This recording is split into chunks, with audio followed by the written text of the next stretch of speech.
Right, okay, guys. So yesterday I went to see Masters of the Universe. Now, before we get started, I am going to say right now that there are going to be spoilers. I am going to try and keep them as minimum as possible.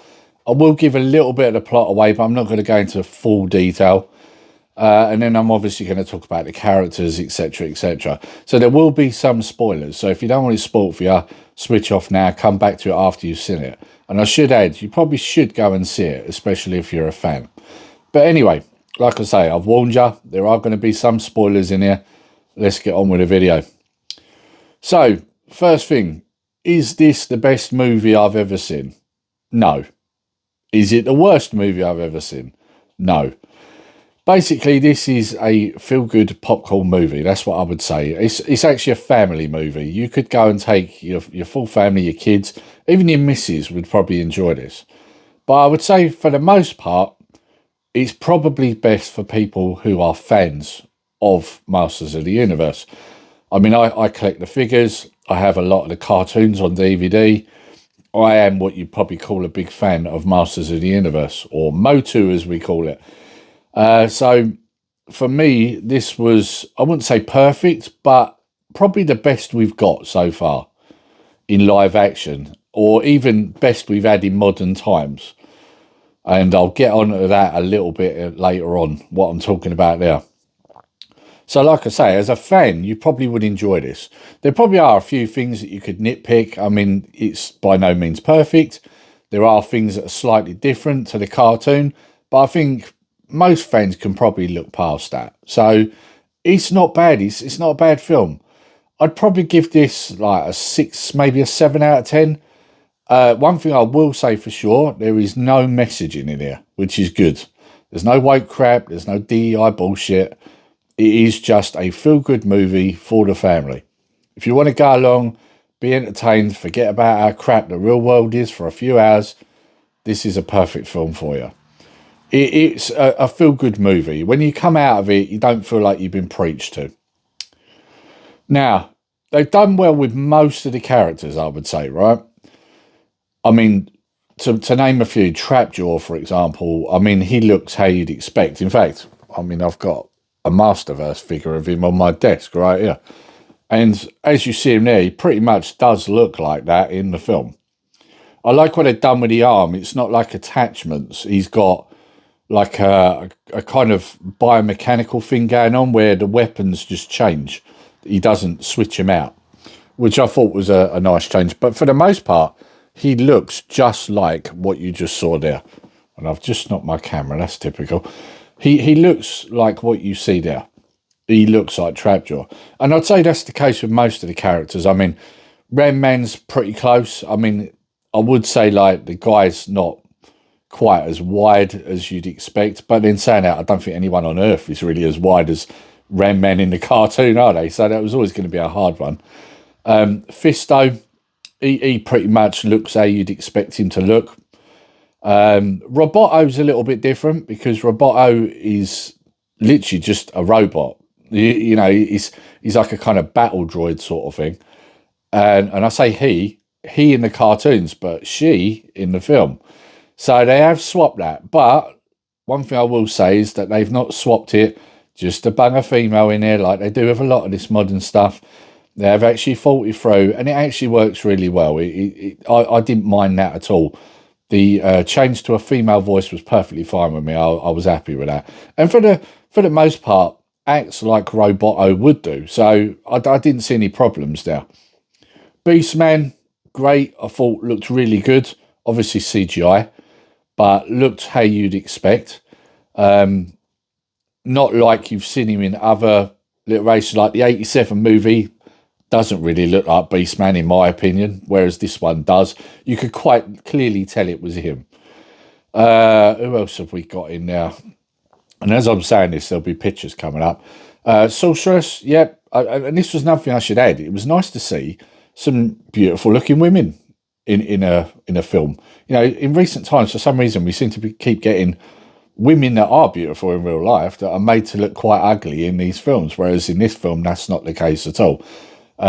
You know, Sorceress, Tila, they all look they're all nice looking women, which of course when you go out watch a film, you want to see nice looking people, Women want to see nice looking, buff looking men, and men want to see nice looking women. This is what you want from a movie. So they nailed it on that.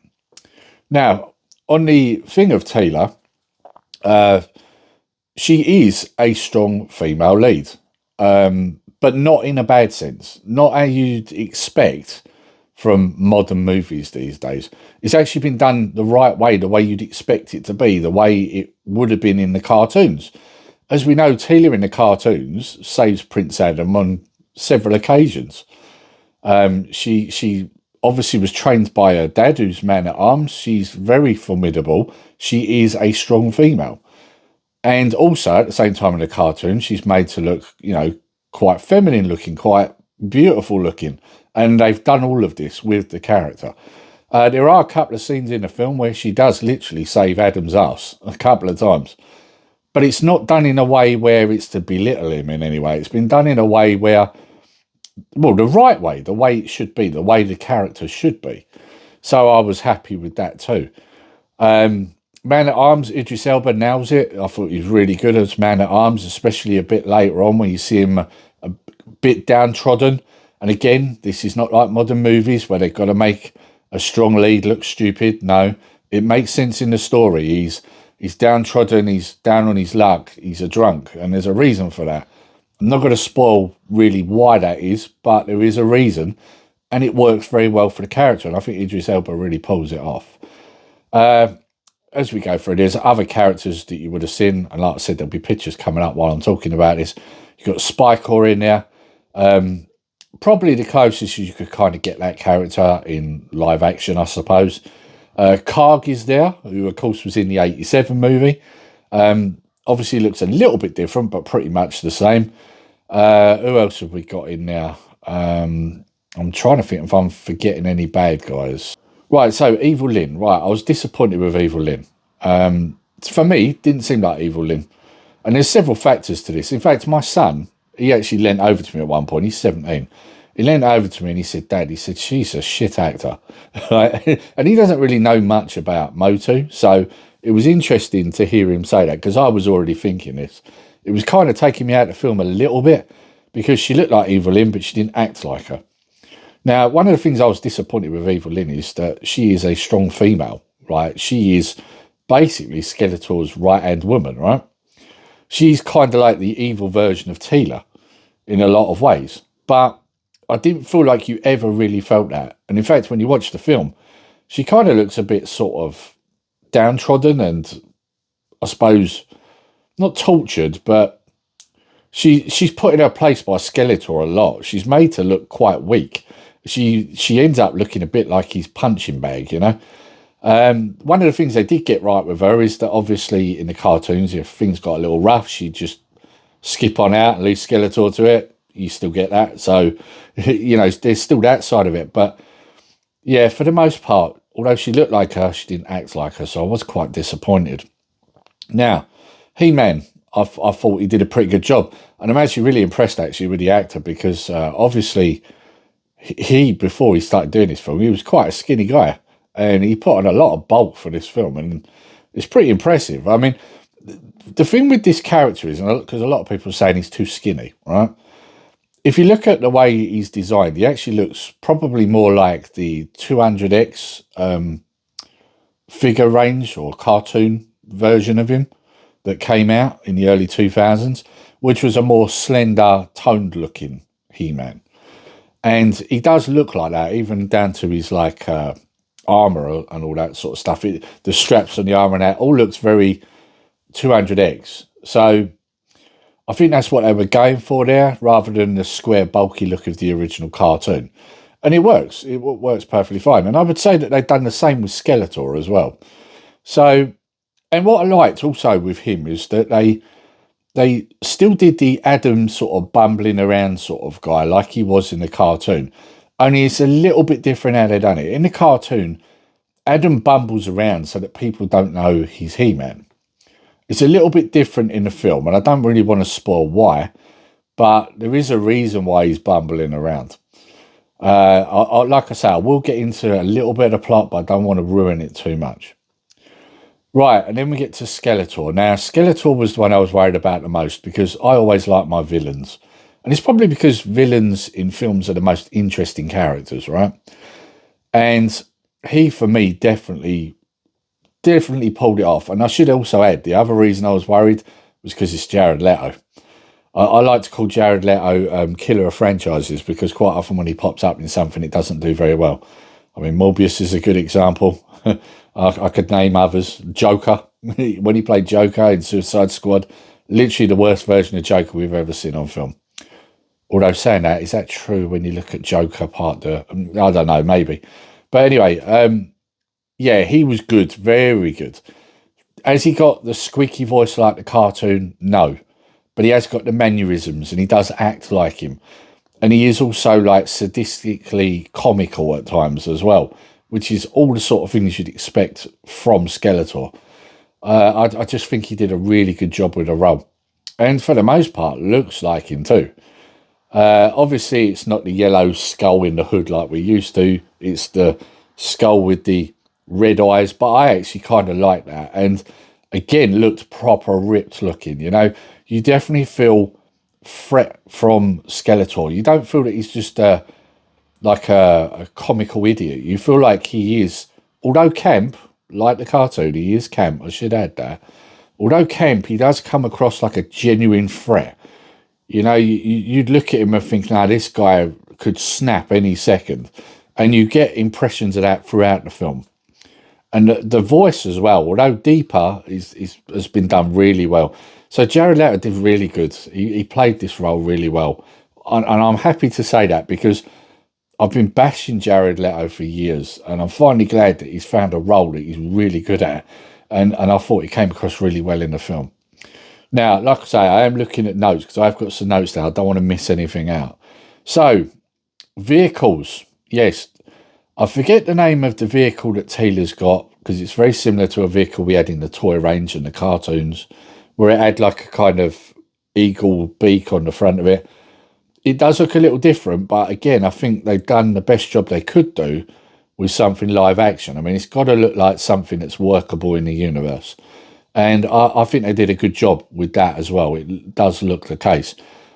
And then you've got another vehicle that crops up, which I don't know if you guys remember, the Roton, which was in the original cartoons and was a toy. You used to push it along the floor and it spun. You see them quite a lot in this film. So that was done well too. Now, just a side note here, I should add, somebody who I used to bodybuild with years ago actually is in this film as an extra. When you watch the gym sessions, there's a guy in there with grey hair with a blue vest on. You will see him because the minute he goes to one of the gym sessions, you see, he's actually bench pressing and the camera's right on him. And yeah, that just to add, that was someone I used to train with years ago. So it was nice to see him in here too. He did say on his Facebook that he was in there, but he didn't really say how much. And so when I was watching it, the minute he come up, I looked at my boy and I was like, "Yeah, that's such and such." I don't want to say his name because I'm sure he won't appreciate that. But yeah, I looked at my boy and I was like, "That's such and such." He was like, "Oh, really?" I was like, "Yeah, yeah." He was like right on the camera. So, and I did hear from him that he plays one of the henchmen, but I'm guessing he's either got prosthetics of some sort on or maybe a mask, so you can't actually see him when he's with Skeletor. So, but he is in there apparently. So, one of the other things I will say about this film, well, I've already kind of alluded to it, it does remind you a lot of the old cartoon. And the reason I say that is because there is a part where, you remember in the old cartoons at the end, they used to say, in today's story, He-Man has experienced blah, blah, blah. And this is important to you kids because blah, blah, blah. There is a bit at the end of the film that is like that. I'm not going to spoil who it is, what's said, but it was nice to see that. And it is in the end credits. One thing I will say to you guys, make sure you watch the credits. There are bits in there.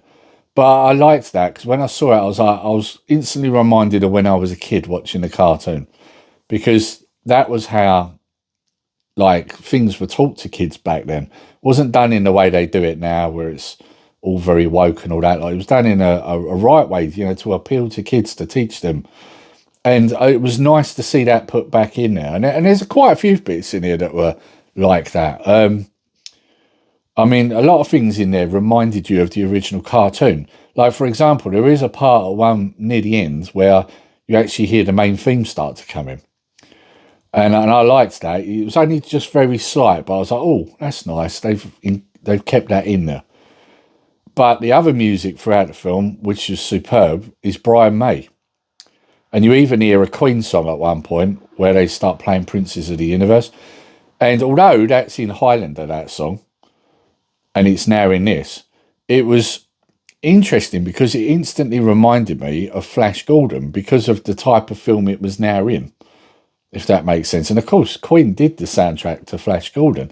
So, yeah, this film in some ways does remind me of that. The way He-Man is portrayed almost comes across a little bit like Flash Gordon. So that was nice too. But anyway, let's get into some of the plot. Like I said, I'm not going to completely ruin it, but I am going to have to touch on a couple of things so it makes sense. So we start off the film, we see Adam training like all the kids are. And obviously he's training with Taylor because she's the only one who trained with him because he's seen as a bit of a weakling at this point. And Man-at-Arms is like overseeing it, right? And Taylor's quite clearly better than him, right? You can see that. And we then see his father, King Randor, and we at some point see his mum as well. And of course, as you know, in the cartoons, his mum was from Earth, and that's still the same in this. So anyway, forward on a little bit, Skeletor attacks with his men, and they realise that they need to get to Castle Grayskull, which looks superb, I should add. Castle Grayskull looks great. And Man-at-Arms is fighting people, he's trying to get them out, and they eventually make it to Grayskull.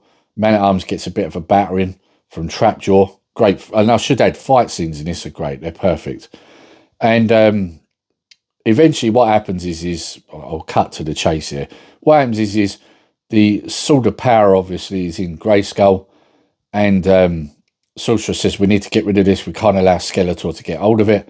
And so she opens a portal because his mum says, send him to my homeworld, you know, which is obviously Earth. She opens a portal, she says, take the sword and, you know, keep hold of it, guard it with your life. And he jumps through. Well, he loses the sword. And so then we forward on a bit to where Adam's an adult, it's 15 years later and he's on Earth. And he hasn't got the sword and he's trying to find it. And basically the long and short of it is he finds it and then Taylor comes to get him. He doesn't quite know how to use the sword to get back. So Taylor has to help him. But again, like I said, not done in a way that belittles the character. It's done in a way that makes sense to the story. And then, of course, it all goes on from there. He goes back to Eternia and Skeletor's in control and everything looks trashed. And that's as far as I'm going to go. I don't think I need to tell you any more than that. What I liked with this film that we're missing in these current films that come out is you actually see a hero's journey. We don't often see that in films now, and it's something that's definitely lacking. You have to have this in films, and you definitely have this in this film. You know, we see characters try and fail and try again. All the things that we would have seen in these films 20, 30 years ago, but we're not seeing now. And it was just nice to see that again. Now, I should add at the end here, as of right now, this film's not tracking too well. It's actually looking like it could be a box office flop. Now, I really hope that doesn't dampen a sequel to this, because without ruining it, they've left something at the end that is definitely going to have a sequel or a spin-off. And I really hope they still go ahead with it because it's been done so well. What I would say to you guys, if you're watching this review, if you are a fan of MOTU, like I say, it's not perfect, but it's the best we've got so far. It's not spiteful like the Kevin Smith Netflix series.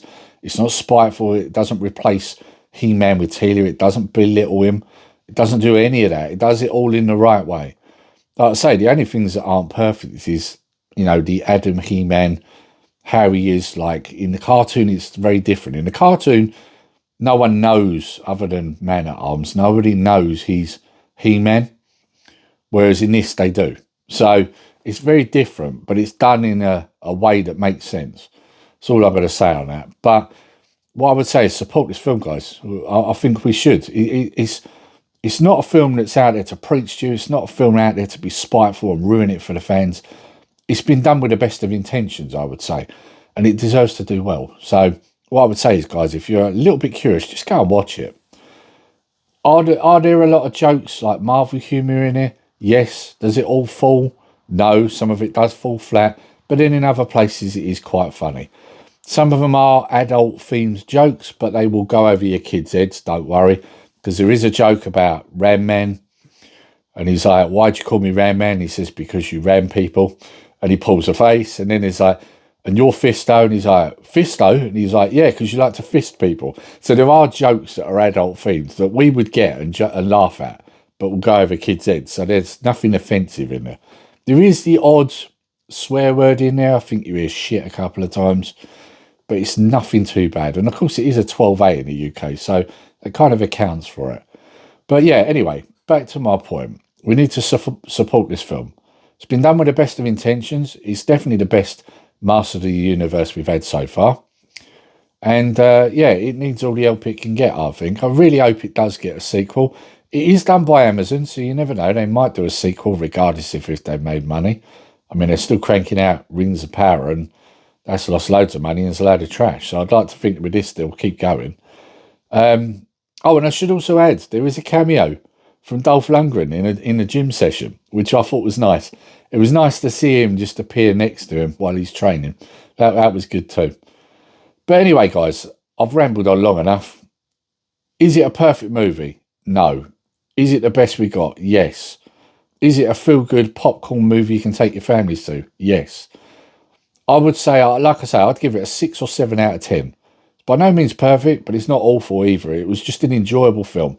I sat there, I watched it, I forgot about the real world for just over 2 hours, and it was glorious. I walked out feeling that I'd paid my money and got what I deserved for that money. So what more can you say? Anyway, guys, I'm going to leave it there. I hope you've enjoyed this video, and I'll see you on the next one.